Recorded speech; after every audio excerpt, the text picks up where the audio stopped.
if we start from the worst case, which is the external failure, I mean, obviously the cost of quality from a failure of a product once it's out in the market could be catastrophic.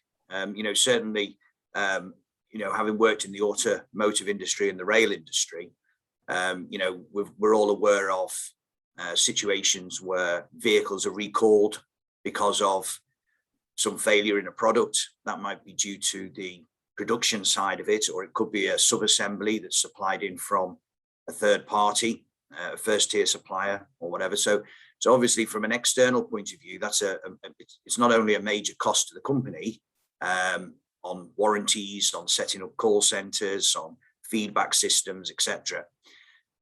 When you talk about internal quality issues, if the quality of a product is caught within the production process, then obviously the cost then is rework, which we all know is one of the 7 wastes.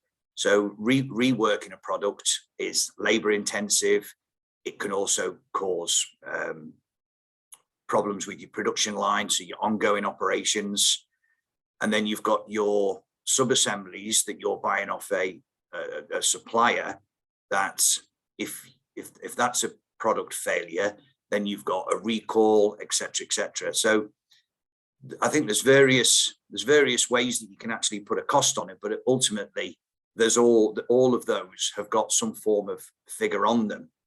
I think the important thing though to consider is, for me personally, is the internal costs, because putting in the systems to be able to recognize quality defects is obviously an important factor, because you don't want the product failing out in the marketplace.